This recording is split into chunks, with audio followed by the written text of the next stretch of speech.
Hi, everyone, and welcome to our podcast. We like to call it Inside JEFCOED. I'm John Huddleston, Director of Communications for Jefferson County Schools. And today we're talking all about attendance. You know, September is Attendance Awareness Month. So today we want to focus on the hard work going on at our schools, what they've done to bring down those numbers of student absences. We're going to hear at Irwin Middle School today, as you can probably tell, not in our normal studio setting. And we'll talk more about the success here as we go through the program. But first, we want to hear from Dr. Juanita Vann, who is the Student Service Specialist over attendance for Jefferson County Schools. I'm pleased to say that, schools have taken the attendance component very seriously, and many schools have incentivized attendance. They recognize students for their perfect attendance. They do celebrations in classes and school-wide, and it varies by levels. At elementary schools, they do it by class. In middle and high school, they usually do some form of recognition in terms of maybe a certificate or something like that, but there are teams of individuals that are working on attendance. The classroom teacher, the administration, and of course parents partner with us to try to increase the enrollment and the attendance at various schools. There are celebrations that are scheduled quarterly and some that are scheduled monthly. The schools have asked for support on being able to find out how to be able to collect that data and recognize that data, whether it's a popcorn celebration or other things that are done. To have the community involvement helps the students to participate more. In some areas, the community is the one that's providing the rewards, like they maybe get a Chick-fil-A gift card or a gift card from store or something like that, that would be able to be used as an incentive. Some of the schools have partnered with the community to get things put on the signs or the marquees outside of the businesses that focus on attendance. So really the partnership between the school and the community is really key. So that's what's happening countywide. We want to look a little bit more specific, though, here at the Center Point feeder pattern. As I said earlier, we're actually on the campus of Irwin Middle School today. More specifically, we are in the office of Miss Denise Mack, the Center Point area attendance coordinator. Thanks for having us today. How you doing? I'm great. Thank you. You guys are doing a lot of great stuff here in Center Point. I want you to tell us a little bit about the success that you've had in terms of attendance, because we have seen a drop in chronic absenteeism a lot across this area specifically. Yes, so we started out with the notion that attendance is everybody's business.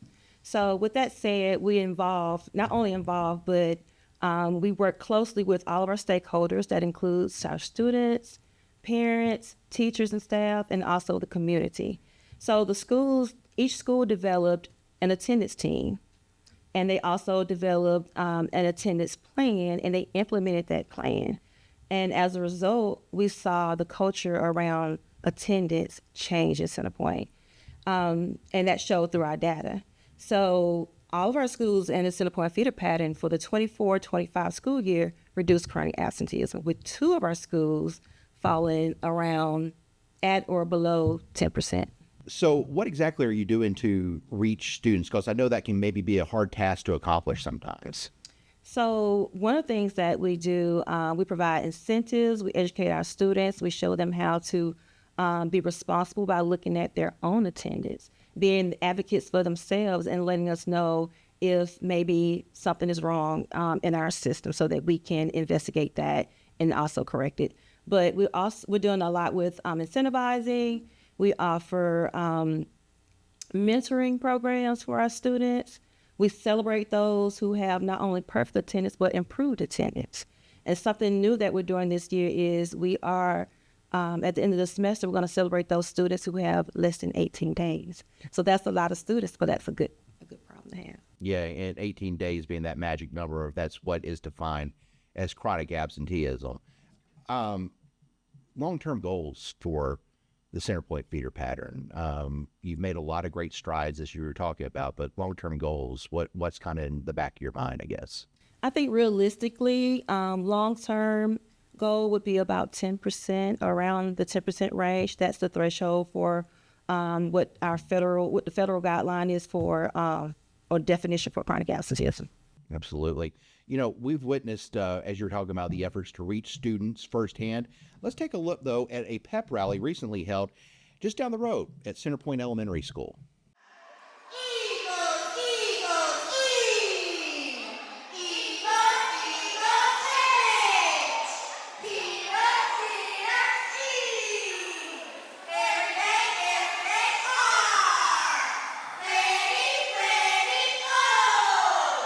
On top, everybody, put on the span, Eagles! Put on the span, Eagles! One more time, Eagles! Yes,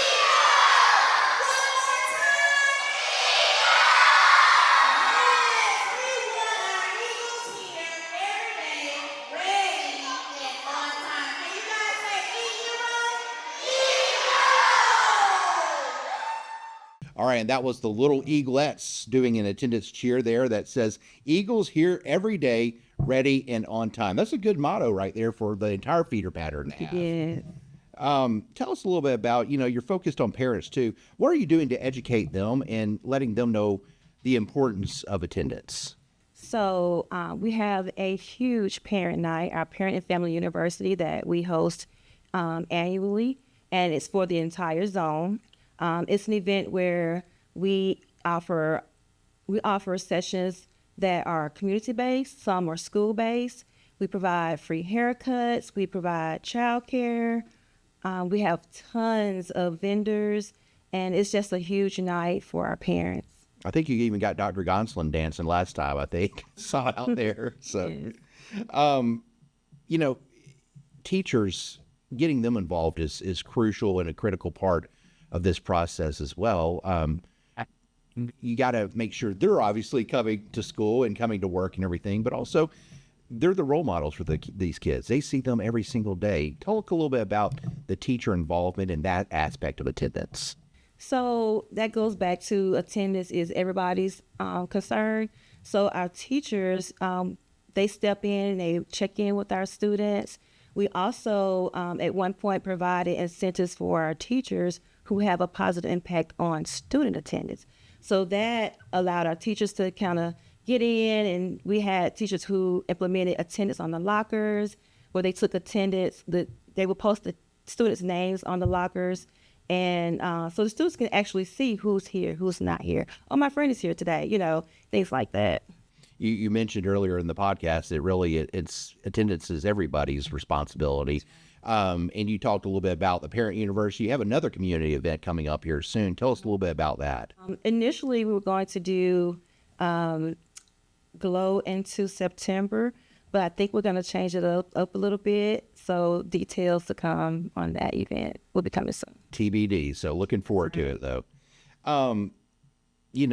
People hear, you got to come to school, you got to come to school. But really, there's a lot of long-lasting effects if you're not coming to school. I mean, we talked about chronic absenteeism. Mm-hmm. That's 18 days a year. If you break it down even further, though, that's basically 2 days a month that you're missing right there. That's a lot of missed instruction time. Talk a little bit about the negative impact of not showing up here at school.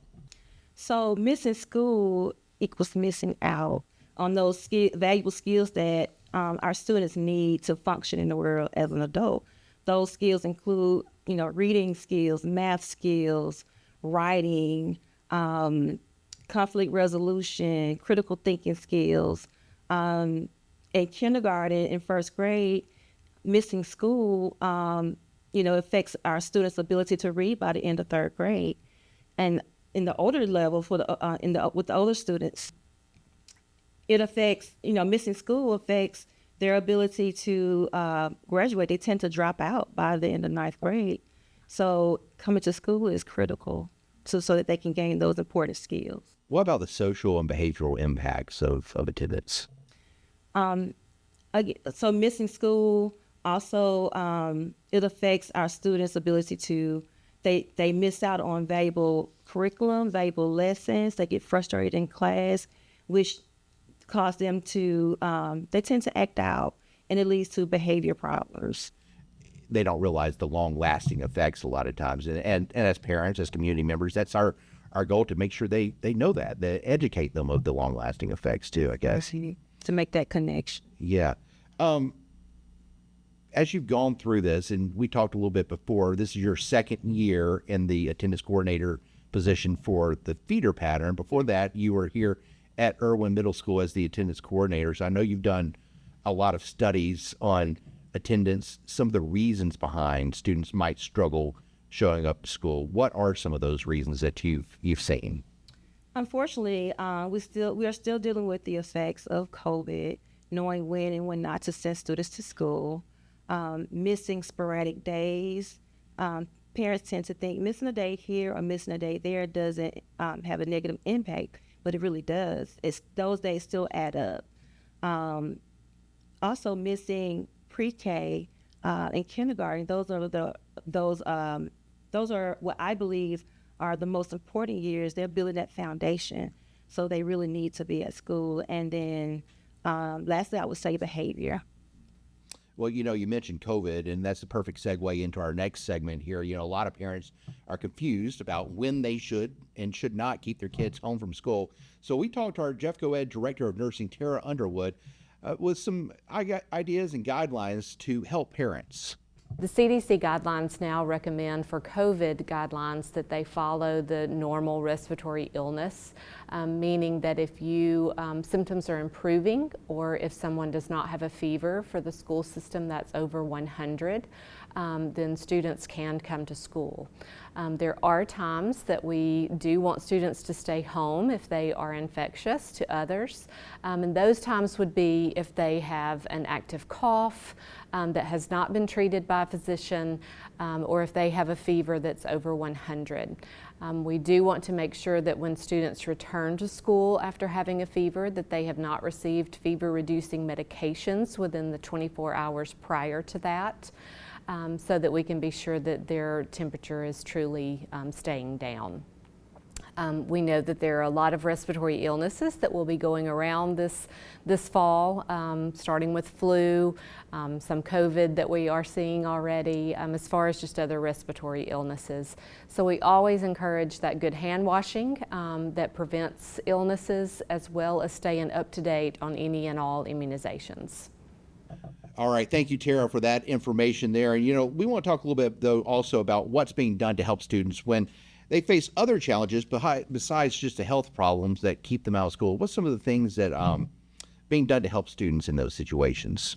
So we offer our mentoring programs. We refer students to a CARES program, which they focus on mental health. We have behavior specialists who work with students on behavior.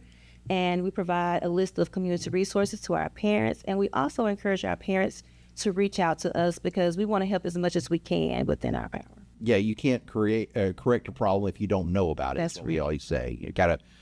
We're more than happy to help try to remove barriers when possible, but we have to know about them. So that parent involvement is a crucial part of that, I'm sure. Looking to the future, do you see any attendance trends that concern you? And if so, how do you plan to address some of these trends? I don't see or foresee any trends at the moment, but when I will share this. Initially, when I became the attendance coordinator, I thought that our high school students would not respond as well to our attendance interventions, but they are really doing well. They're making great strides. That's awesome. What particular are you excited about for this school year in terms of attendance? I am excited about our initiatives, some of our new initiatives that we want to implement, the Be Seen, Don't Hit 18 celebrations at the end of each semester. I'm not sure if it will happen this year, but we want to implement or host a Hero Fest, which is kind of like a event in the city. We want to do a hero color run. And I'm also excited about the fact that I know we're going to rock it out. So our teams are super excited this year, and they're ready to rock and roll. So yeah, excited about that. As you said, the slogan, don't be seen, or be seen, don't hit 18. So yeah, it's on your shirt there for folks wondering about that. Where'd y'all come up with that? That's pretty good idea. So myself, along with one of our teachers, Miss Latessa Dillard, we sat down, and so I was just, what can we come up with that rhymes with, 18? And so together we worked through that. and came up with this. I'm going to keep that in mind next time we're trying to think of some type of marketing thing or something for the schools. I'm going to call you guys out here and get you to do that. You know, Miss Mack talked a little bit about stuff they're doing here, but at JEFCOED too, countywide, we're also trying to boost attendance, and our communications department is having a fun trick or treat challenge. We've got a graphic I want to tell you, throw up here on the screen, tell you a little bit about how this works.